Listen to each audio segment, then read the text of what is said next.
if they were to recommend quarantines or vaccinations or drugs or lockdowns or whatever, those recommendations would now be seen as legally binding orders.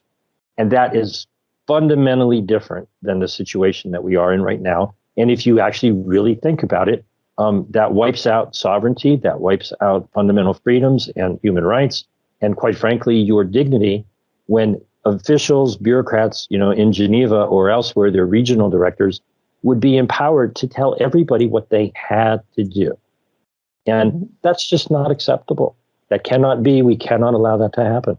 If you've lived through the psychological operation that was rolled out on a global scale over the last 3 years, then you're probably aware of the WHO, or the World Health Organization, and its health directives, such as the non-evidence-based promotion of things like lockdowns, social distancing, community masking, and injecting yourself with a novel pharmaceutical product.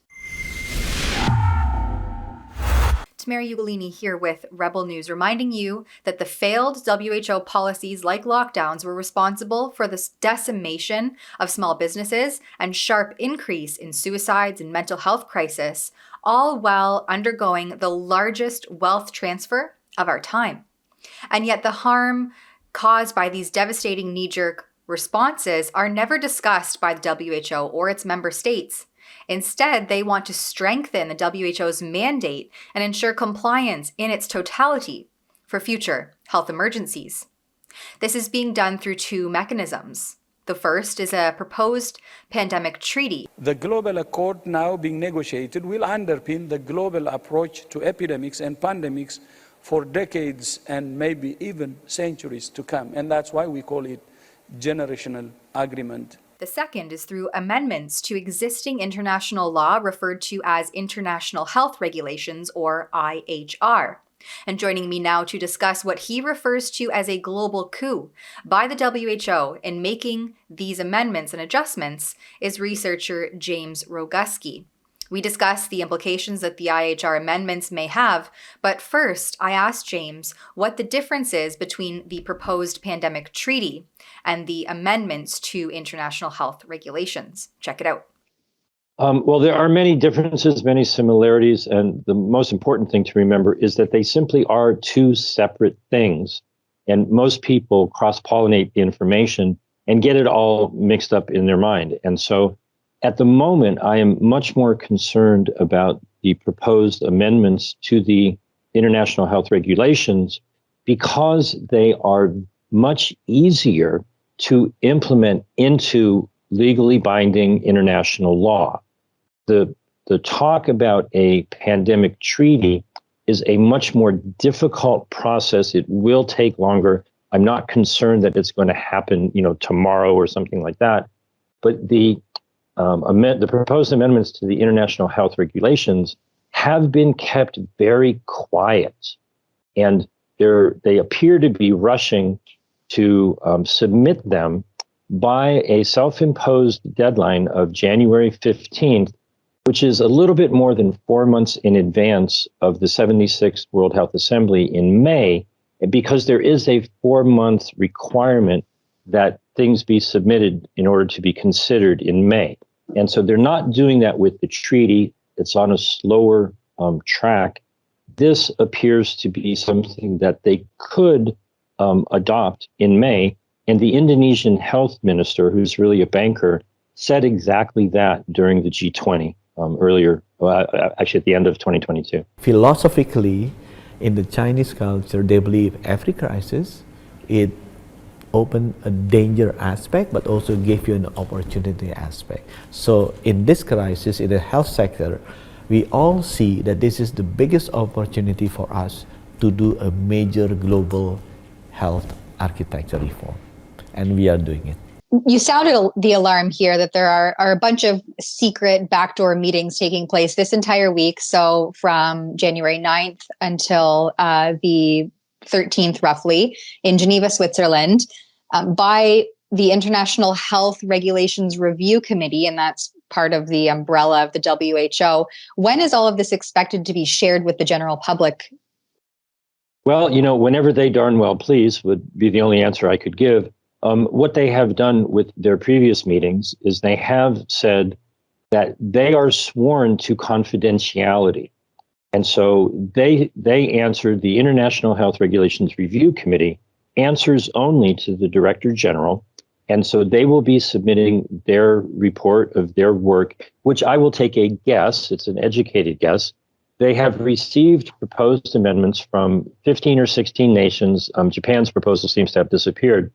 And that is approximately 200 pages, which they've distilled down to a 46-page document, which they made available just before Christmas. And so it would seem that they are fine-tuning that document. It has some technical errors and some typographical errors and some redundancies. And one would, reasonably think that they are cleaning up that proposed set of amendments to hand over to the Director General, who would then give it to all of the nations 4 months in advance of May's assembly so that it could then be considered. What they did in 2022 is they never got around to making it public until I made a stink about it in April, and it didn't show up publicly until April 12th last year. I suspect they might try to do the same thing, but now we're a little bit more ahead of the game and we're aware of it. Certainly, if all of the nations of the world are proposing amendments to international law, one would think that that should be made public. I've done freedom of information requests because I know each nation will be receiving it. And so after the 15th, we'll be doing that and hopefully around the world. But they will share it with us when they darn well feel like sharing it with us. And that's just not good enough. Just in scrutinizing this International Health Regulations Review Committee a little bit, how many of these people are elected versus appointed bureaucrats? Do you even know? They're all appointed. They're all experts. The one person from the United States who does not represent the United States, they are all acting as experts chosen from the pile of experts that the WHO normally chooses from. Lawrence Oglethorpe Gostin has a 54-page resume. Okay, all of these people are fine, upstanding citizens. They've been chosen as technocrats to craft this piece of international law. And there's an aspect of it that I want to touch on in that what happened back in May, and you mentioned Canada specifically, they basically said in May, look, you're trying to rush these things through. We want more time. And so what was agreed upon in May of 2022 was that there would be a process that in the middle of November, a working group made up of member nations to address proposed amendments to the IHR would meet in mid-November and start these discussions. All of the proposals were in by September 30th. And what happened on October 1st is Tedros Ghebreyesus, the Director General, created, as is his right under the rules of the WHO, he created an expert review committee, not to review what the working group did, but to interject and hijack those discussions and essentially take them over. And so these 18 hand-selected technocrats who are unaccountable to anybody and are sworn to confidentiality have taken the nation's proposals, bypassed the working group, and are going to be submitting it directly to the World Health Organization. There has been no public comment, and quite frankly, there's been no public awareness. Mm-hmm. Until now, hopefully. And what I gather from many of your shares on your Substack and otherwise is that basically this is a collusion between global health oligarchs and big pharma to expand their reach and really to prioritize profits. Where was it that you discovered that this may be more about expanding those profits and creating customers rather than about creating health and cures? I borrowed one of their acronyms. One of the powers or authorities that the WHO has is to declare, just because they feel like it, a public health emergency of international concern. And I woke up one day, and quite frankly, it was just an inspiration. Oh, PHEIC, that's fake. but that also could stand for the Pharmaceutical Hospital Emergency Industrial Complex. And so in the annexes, okay, there are 66 articles in the International Health Regulations, but there are 9, and they have proposed a 10th annex. In Annex 1, it lists all of what they call core capacities. And essentially what that is that they feel nations should have certain capabilities, certain warehouse products, whatever it is you would do to maintain preparedness, for any kind of an emergency, right? Sort of prepping on a national basis for some kind of health emergency. And so the language that has gotten changed in there, along with what is changed in Article 13A, would make the Director General be able to have an allocation plan where if there was an issue that they just declared, they would then be able to say to country A, you have to get your manufacturers to make what we tell you and give it to country B. And the whole point behind all of this comes, I think, from a really misguided notion that the products that were used to treat people, whether they were drugs or injectables, are still believed by many of the people in these negotiations to be of benefit rather than harm.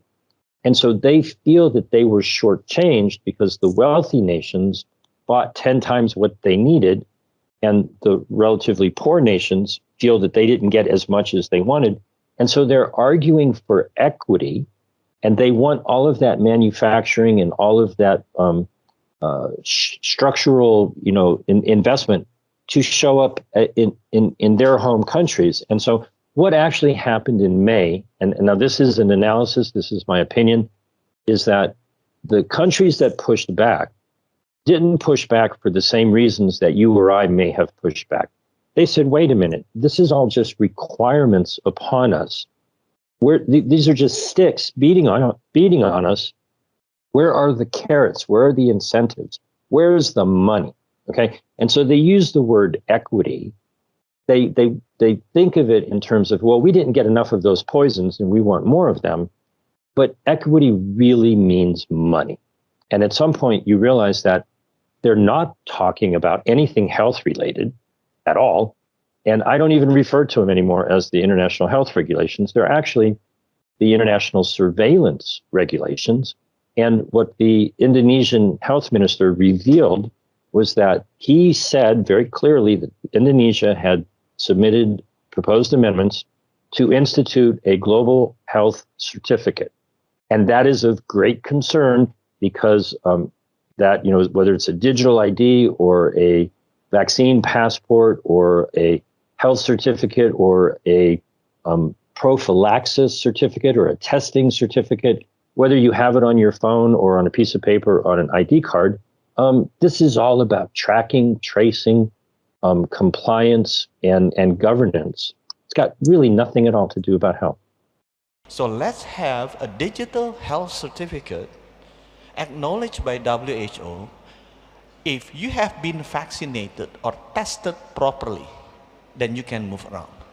So for the next pandemic, instead of stopping the movement of the people 100%, which clogged the economy globally, you can still provide some movement of the people. Indonesia has achieved, G20 country has agreed to have this digital certificate using WHO standard, and we will submit into the next World Health Assembly in Geneva as the revision to international health regulation. So hopefully for the next pandemic, we can still see some movement of the people, some movement of the goods, and movement of the economy. And we saw throughout the pandemic that these IDs and these digital health certificates were very much normalized. And so people are more apt to comply now because, well, it's literally, and the hashtag coined, the new normal. In addition to the surveillance state and one world surveillance government, really, that this may usher in, what else is there in these amendments and proposed regulation changes that should alarm not only the nation states, but more so its population. And repeatedly, you mentioned in your Substack and in your videos, we the people. So why should people be concerned with all of this? We're not going to be able to condense it into our brief time here. I did a video, audio, and a transcript, 100 reasons why we should oppose this. And the soundbite one is the proposed amendments to Article 3 that was submitted by the delegation from the nation of India. And when I first read the international health regulations in 2022, the first principle in Article 3, which is core principles, why do we even have these international health regulations? It reads now currently that they must be implemented with the full respect for the dignity and human rights and fundamental freedoms of people. And so that sounded okay. That was like, I agree with that. Well, the Indian delegation has submitted amendments that literally would cross out respect for dignity, human rights, and fundamental freedoms. And if you don't read the entire 46-page document and you only stop there, it'll give you an idea of how they will then be behaving. What these amendments are fundamentally doing is attempting to change the WHO's fundamental status under Article 23 in the WHO Constitution to give recommendations, to be an advisory organization, which is all they have really done throughout this. People have just assumed that their recommendations were obligations. Well, they said back in July that they had decided very clearly that under Articles 19, 20, 21, and 22, they want to make the situation legally binding. And so in Article 1, you can see that the amendments would cross out the words non-binding. And essentially, if they were to recommend quarantines or vaccinations or drugs or lockdowns or whatever, those recommendations would now be seen as legally binding orders. And that is fundamentally different than the situation that we are in right now. And if you actually really think about it, that wipes out sovereignty, that wipes out fundamental freedoms and human rights, and quite frankly, your dignity when officials, bureaucrats, in Geneva or elsewhere, their regional directors would be empowered to tell everybody what they had to do. And that's just not acceptable. That cannot be. We cannot allow that to happen.